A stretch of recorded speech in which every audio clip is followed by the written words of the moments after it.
On a la joie, le plaisir et le sroud de continuer ensemble d'écouter Moran avec le Pérou Shalom Malchut. Et on continue la Torah 57. Donc on reprend, on s'est arrêté hier, le cours précédent. Ok. Donc on a vu hier, on a beaucoup développé hier la notion de la colère.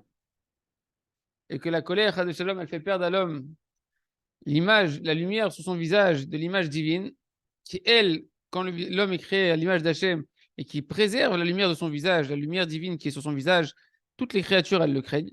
Mais lorsqu'une personne maintenant elle se met en colère, qu'elle laisse le sang qui est dans son foie eh ben, bouillir et exploser dans une forme de colère, à ce moment-là, elle réveille dans le ciel, elle perd son visage lumineux qui est écrit à l'image d'Hachem, elle a un visage d'un coup qui devient un visage obscur et à l'image des animaux, se comporte comme un animal, il a perdu sa conscience divine, et donc les animaux ne font plus de différence avec lui. Les animaux sont censés craindre l'homme, ils ne le craignent plus. Les hommes ne le craignent plus non plus. Des gens se mettent à devenir des ennemis pour lui, Chas Shalom. Tout ça parce que quoi? Parce qu'en fait, dans le ciel, il a éveillé le grand accusateur qui est Esav, et l'ange de Esav, qui lui était rouge comme le sang qui est dans le foie qui est rouge, qui est l'endroit des pulsions et l'endroit de la colère. Pourquoi on a expliqué tout ça? Parce qu'on a vu que, en réalité, par le délice quand on mange à Shabbat pour se délecter, ou bien par le jeûne, par un jeûne, ce sont les deux mêmes dimensions plus ou moins qui vont faire tomber les ennemis. Et maintenant, on va expliquer pourquoi le jeûne déjà, ça fait tomber les ennemis. Et tout ça, cette réparation-là, de la colère et des ennemis, etc., va passer par le jeûne. Pourquoi par le jeûne? Parce que quand tu vas jeûner, tu vas soumettre ton foie, ouais, le foie, l'endroit où il y a le sang, il va être soumis par rapport au cerveau. Pourquoi? Lorsque, en réalité, le jour où un homme il mange, eh ben, son foie, il se nourrit avant le cerveau.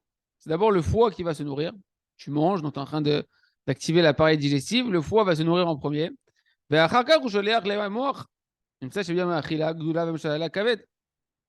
seulement une fois que le foie il va se nourrir, qu'après il va transformer tout ça, ouais, il va transformer ça en sang, et le sang il va monter et irriguer le cerveau. Donc le jour où tu manges, en fait, qui c'est qui a la préséance, qui c'est qui a la royauté et qui est le gouvernant, entre guillemets, c'est le foie qui gouverne sur le cerveau. Donc il y a un danger quand on mange. C'est qu'il y a une importance de manger Bigdusha, Petara, Behemuna. Et lorsqu'il a maintenant il jeûne, alors qu'est-ce qui se passe? Les choses s'inversent. C'est d'abord le cerveau qui va se nourrir, parce qu'en fait, le cerveau, on ne mange pas, donc les éléments vitaux, ils vont d'abord se nourrir en premier, ils vont aller prendre ce qui reste comme nourriture pour s'alimenter. Donc le premier qui va s'alimenter, ça va être le cerveau. Ken. Et le cerveau, il va ensuite envoyer en second temps la nourriture au foie. Il se trouve donc que le jour de jeûne, qui c'est qui a la préséance? Donc le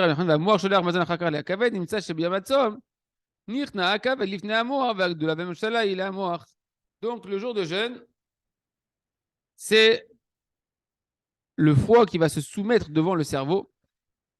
Et donc l'autorité va revenir, la grandeur va revenir au cerveau. En quoi c'est un tikkun par rapport à ce qu'on a vu? וזה התיקון למה שפגם בתחילה בחוכמה שהיא המוח שיעצה להם המאיר בפניו, ועכשיו לדעת הענית הוא מכניע את הכבד. ונותן הממשלה להמוח, כשנכנע הכבד שהוא ראש המקטרגים, אז נכנעים כל האויבים האחוזים בכבד. dit Rabbi Nachman. Et donc ça, le fait que maintenant la grandeur et la préséance, le jour de jeûne, la priorité revient d'abord au cerveau, c'est une réparation à la colère de l'homme. Pourquoi? Parce que lorsque l'homme s'est mis en colère, qu'est-ce qu'il a endommagé? Il a endommagé son cerveau. Il a endommagé sa conscience d'Hachem, sa sagesse qui est dans le cerveau. Il a oublié que tout vient d'Hachem. On a dit quand même il s'est mis en colère, sa sagesse, elle le quitte, sa conscience d'Hachem, elle le quitte. Il a oublié que tout vient d'Hachem. cette conscience d'Hachem, cette sagesse dans le cerveau, on a dit c'est elle qui est le fruit, c'est elle qui est la cause de la lumière qui brille sur le visage d'un homme qui est le Tselem Elohim, l'image divine qui est sur le visage de l'homme. D'où provient cette image divine? On avait vu que c'est Chokhmat Adam Taïr Panav, la sagesse d'un homme, elle éclaire son visage. Et donc, maintenant que l'homme s'est mis en colère, il a perdu sa conscience d'Hachem, son image divine qui était sur son visage le quitte, il a perdu sa lumière, il devient comme un animal, et à ce moment-là, les ennemis s'attaquent à lui. Ouais. Maintenant que tu es en train de jeûner, Ken, tu répares tout ça. Pourquoi? Parce que par le jeûne, tu vas soumettre le foie qui, lui, est l'origine de la colère, à qui t'a donné la préséance au moment où tu t'es mis en colère, tu as donné la préséance sur le foie, avant, on a dit le cerveau. Maintenant, quand tu jeûnes, tu soumets le foie, puisque le foie, il va passer après le cerveau. Celui qui va être nourri en premier, c'est le cerveau. Et tu redonnes la même chala, la dominance au cerveau. C'est lui qui va se nourrir en premier. Et quand le foie, il se soumet au cerveau, les pulsions, elles se soumettent à l'intellect, que les pulsions, elles sont soumises à la émouna, à la conscience d'Hachem, et que cet endroit des pulsions, c'est l'endroit de la centrale du sang, qui est le foie, que lui-même, c'est le roche Amekatregim. Le foie, c'est la tête des accusateurs, puisque le foie, on a dit, il est rouge, il est rempli de sang, comme Esav, qu'on appelle Edom, par rapport à la couleur rouge qu'il avait et au sang, qui est lié en fait aux pulsions, qui est l'accusateur contre l'âme Israël, l'ennemi numéro un. Donc, quand maintenant tu soumets le foie parce que tu jeûnes, que tu nourris d'abord le cerveau, tu soumets la tête de tous les accusateurs.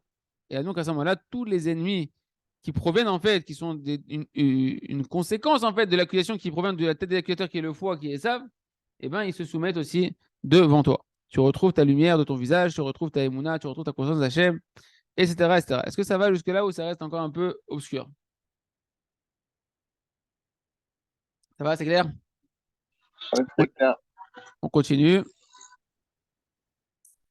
Veze otiot som. Pas oublié un truc là?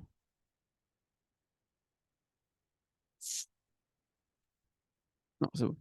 Ok, une et c'est ça les lettres. Ah, bien sûr, quand on parle de jeûne, hein, un jeûne, je crois que je ne l'ai pas précisé dans le cours précédent, mais le jeûne, il y a le jeûne physique, il y a le jeûne de ne pas manger, c'est physiquement, je ne mange pas. Parce que Rabbi il parle de tsom et ta'anit, il dit deux mots. Tsom et ta'anit. Tsom, bah, on va dire c'est le jeûne physique, c'est pas manger, pas se nourrir, pas boire. Mais ta'anit, ça va être du mot vous allez faire souffrir votre âme. Alors, c'est pas souffrir, mais c'est un langage de faire des efforts pour purifier son âme. C'est-à-dire que l'essentiel du jeûne, c'est pas de ne pas manger, mais c'est que à ce moment-là, qu'on se coupe de la matérialité, de se remettre en question pour faire teshuva. Il y a la dimension dans le jeûne, bien évidemment, de teshuva qui est l'essentiel du jeûne, où c'est un jour, pas où on ne mange pas et on va travailler et on fait une journée normale, c'est un jour où on ne mange pas et on va se consacrer à la prière et à la teshuva et au repentir. Je ferme la parenthèse. Et c'est ça la notion de jeûne.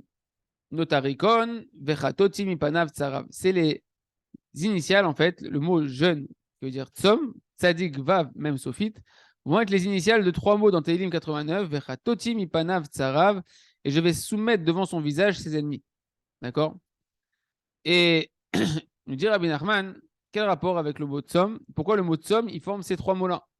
Le jeûne, il forme les mots, et je vais soumettre, c'est une forme de soumission ici, il faut comprendre dans le sens de soumission, devant son visage, je vais soumettre ses ennemis. Dit Rabbi Nachman. Tu vois, dans ce mot-là, il y a quoi? Il y a le mot visage, il y a le mot ennemi, il y a le mot soumettre, et on a la notion de jeûne qui encadre tout ça. Chez les Déatzom, Nichna akaved venitetaken moach ha-chokhma, shehi atzelem umir bifnei adam, ועל ידי הצלם שבפניו, ועל ידי זה, וחטאתי מפניו צרב, מפניו דקה כנ"ל. Est-ce que par le jeûne, par le fait qu'une personne elle va pas manger maintenant, hein, donc elle va nourrir d'abord son cerveau. Elle fait tchouva, donc quand elle nourrit son cerveau, elle travaille sa conscience d'Hachem. Ken.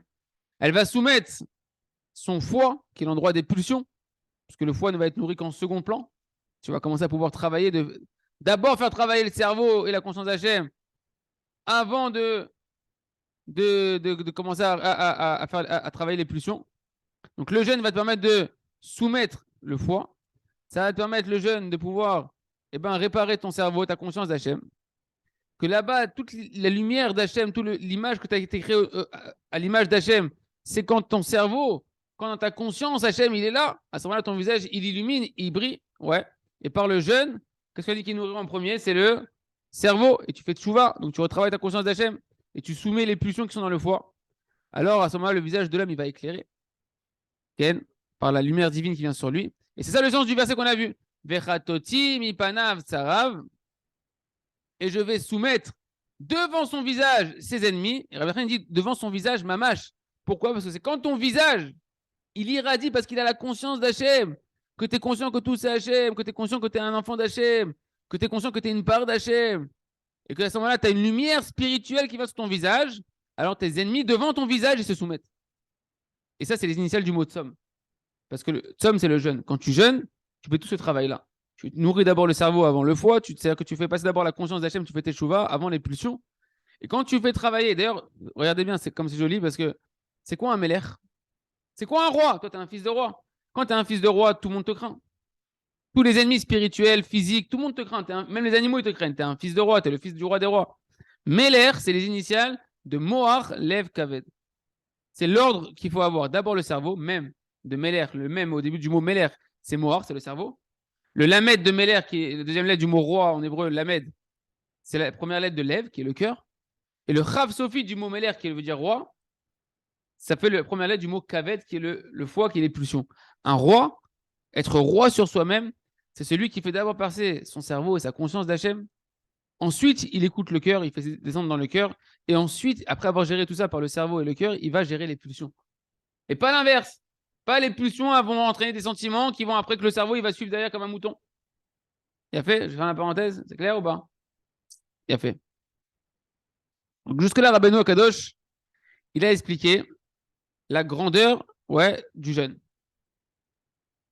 Et à partir de maintenant, Rabbeinu va expliquer le sujet fondamental dont il est en train de nous parler, qu'on obtient lorsqu'on va faire tout simplement un éder qu'on peut accomplir, un vœu qu'on peut accomplir, et qu'on va faire scintiller sur nous la lumière des Havot, des patriarches, et on va attirer sur nous quoi? On avait dit le plaisir du Shabbat, du délice du Shabbat, Ken, et qui va être en fait la notion de Onek Shabbat, quand on mange Shabbat, les délices de manger à Shabbat. On va montrer à Ben Nachman que la nourriture du Shabbat, pour le plaisir du Shabbat, elle est encore plus grande et elle agit encore plus qu'un jeûne. Ça, c'est la force du jeûne. Ben, la nourriture du Shabbat, quand elle est mangée par kiff, ce qu'on retrouve d'ailleurs quand on fait un éder, qu'on va réparer la Mitzvah Chamim, et ben à ce moment-là, elle va obtenir les mêmes résultats que le jeûne, et encore plus encore. Comme on va voir. Aval Adam, Zoché les prières Onek Shabbat Kanal, maintenant il va mériter les délices de Shabbat, comme on a vu jusqu'à présent. Azai en Tsarich Letzom. À ce moment-là, on n'a plus besoin de jeûner. Donc on voit comment Rabbi Nachman, il nous montre que le jeûne, effectivement, il y avait des réparations à Tsumot dedans, mais que quelque part, il nous donne plusieurs conseils, Rabbi Nachman, sur la Bodédout, la Tfila, ici. Même le fait de manger, le manger. Mais ici, de manger pour prendre plaisir à Shabbat et se délecter du Shabbat. Pas pour se goinfrer. Eh bien, ça a un effet plus grand qu'un jeûne et ça peut soumettre les ennemis spirituels et les ennemis physiques. Parce que par sa nourriture qu'il est en train de manger Shabbat de manière correcte, il est en train d'obtenir les mêmes effets que le jeûne il obtient. À nous, les Hashbitoyev, de faire tomber les ennemis. Pourquoi? La nourriture de Shabbat, elle est sainte. C'est une nourriture sainte à Shabbat. On a dit c'est tout pour Hachem, tout pour la Neshama. Comme c'est marqué dans Vaïkra Kavbed, aucun étranger ne pourra manger de la Kedusha. Et là, Rabbi Nachman, il montre que il prend ce verset-là, donc initialement, il ne parle pas de Shabbat, mais il nous le ramène pour le Shabbat, que dire que c'est la même notion Shabbat, qu'il n'y a aucun étranger qui peut manger de cette nourriture, aucune force du mal qui peut venir s'alimenter de la nourriture de Shabbat si elle a été mangée pour le kiff de Shabbat. Ça devient une nourriture spirituelle. Et le foie qui est l'endroit des pulsions, qui est l'endroit de Esav, l'endroit du Yetzerara, l'endroit du sang qui bouillonne, c'est lui l'étranger qui ne peut pas venir manger de la Gdusha. Et aucun étranger ne pourra manger de la sainteté. C'est-à-dire que le foie et les forces du mal ne peuvent pas venir se nourrir de cette nourriture de Shabbat, bien que tu es en train de manger. Et que tu vois, tu fais passer le foie d'abord. Ouais. Eh bien, il ne peut pas le foie se nourrir à Shabbat, quand tu manges pour le plaisir de Shabbat. C'est le cerveau Shabbat qui va être alimenté en premier, la conscience de l'homme d'Hachem qui va se nourrir en premier. Et donc, même Shabbat, même quand tu manges, le cerveau, il a la pression sur le foie. Comme le jeûne. Sans se faire souffrir. Et donc à ce moment-là, le foie, il se soumet devant le cerveau. Et donc sa force d'accusation, etc., et de créer des ennemis, elle s'annule. Comme c'est marqué dans le Zohar HaKadosh, sur la grandeur du Shabbat.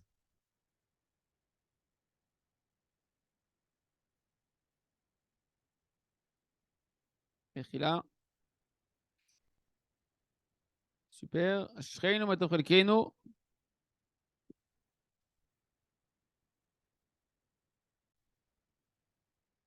Donc, comme c'est marqué donc, dans le Zohar HaKadosh, je reprends ce que je disais sur la grandeur du Shabbat.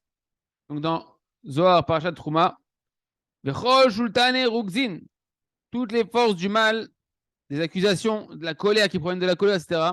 Shemprinat Kavad Koes, qui sont la dimension du foie qui est en colère, ouais. Kulhu Okin Veit Aberu. Tous, elles s'enfuient et elles se retirent à Shabbat devant la Gdusha du Shabbat. Donc, c'est ce que Rabbi Nachman te montre la puissance du Shabbat, comment elle peut repousser les ennemis. Okay. C'est pour ça que Shabbat, il faut faire attention de ne pas se mettre en colère. Aga, Vengadel Amor Vachokma Omer Balav Brinad Ve'anpaha Neirin Binhiru Ila'a. Et donc à ce moment-là, il dit Rabbi Nachman va grandir le cerveau et la sagesse de l'homme à Shabbat, quand il mange Bigdusha. Et son visage, il va devenir rayonnant de nouveau. C'est ce qui est marqué dans les paroles du Zohar qu'on a vu au-dessus. Et son visage devient lumineux, irradiant d'une lumière céleste. Et donc à ce moment-là, il n'y a plus de din, il n'y a plus de rigueur, il n'y a plus de mauvaise crainte qu'il y a sur l'homme. Tout se transforme en amour. Comme c'est marqué dans Shir Hashirim, combien tu es belle, combien tu es agréable. Cet amour dans les délices, c'est les délices dont on se délecte d'Akadosh Baruch Hu. Ici, on parle des délices de Shabbat, ou bien évidemment, c'est la lumière d'Hachem qui est dans la nourriture de Shabbat, dont on se délecte. Ce n'est pas le bon goût du beefsteak qu'on est en train de parler, ou le bon goût de la dafina stam. C'est d'avoir conscience que dans la dafina ou dans la préla, c'est la lumière d'Hachem que tu es en train de kiffer, qui te vitalise, et que tu prends un plaisir de ce goût de Shabbat, ce goût d'Hachem que tu es en train de manger dans la nourriture de Shabbat pour te délecter du Shabbat, pour faire la montée de Kadosh Baruch Hu. Shabbat, tout ça, cette abondance-là, Ken, c'est ce qu'on appelle le délice de Shabbat. Que lorsqu'un homme il se délecte de la nourriture de Shabbat, alors tout devient de l'amour, il n'y a plus d'ennemis, il n'y a plus d'accusateurs, comme quand tu fais un jeûne, avec beaucoup plus de facilité et, et encore plus fort. Donc, en résumé, et on s'arrêtera là pour aujourd'hui, pour revenir au tout début, enfin, revenir un peu plus en arrière dans les shurim qu'on a fait et reprendre le fil conducteur, lorsqu'une personne elle va faire un éder, un vœu qu'elle peut accomplir, bien évidemment, comme dire je vais lire 3 Teilim, mais je les lis tout de suite. Elle répare, on avait vu ensemble, sa foi dans les sages d'Am Israël. Elle ramène la lumière dans les mains, hein, la lumière des patriarches. Elle ramène la lumière de nos patriarches Abraham, Yitzhak et Yaakov. On mérite à ce moment-là d'être dans la dimension de la nourriture Bigdusha, même dans les jours de la semaine. C'est-à-dire que là, ce qu'on a parlé, c'est ce qui se passe le Shabbat. Mais quelqu'un qui fait des nédères, qui répare sa foi dans les sages, il va manger dans la semaine comme quand il mange le Shabbat. C'est-à-dire que dans la semaine, il va dans le même délice, dans la même profondeur de nourriture que ce qui se passe à Shabbat. Il va manger dans la semaine Bigdusha. Il va manger dans la semaine Behemuna. Et donc, même dans les jours de la semaine, il va manger Bigdusha comme à Shabbat. Donc, ce que tu as expliqué à Shabbat, ça va être ça même dans la semaine, dans sa nourriture. Et grâce à ça, il fait tomber ses ennemis. Il a un visage qui devient lumineux. D'ailleurs, dans la prière que le Rav il a écrit, le Rav Rouge, avant de manger, il demande que par cette lumière, par le fait que je vais manger Behemuna, etc., que je puisse mériter d'avoir un visage lumineux. D'avoir un visage lumineux qui fait revenir les gens Bichouva, qui fait tomber les ennemis. Et à ce moment-là, les ennemis tombent devant toi, parce que quand ton visage il irradie de la lumière d'Akadosh Baruch Hu, aucun ennemi ne peut se tenir devant toi. On verra un petit commentaire sur cette fin-là. Et on commencera la Hot Zayin demain, Matachem, Chazak, Ve Nitrazek. Shreinu Matochelkeinu.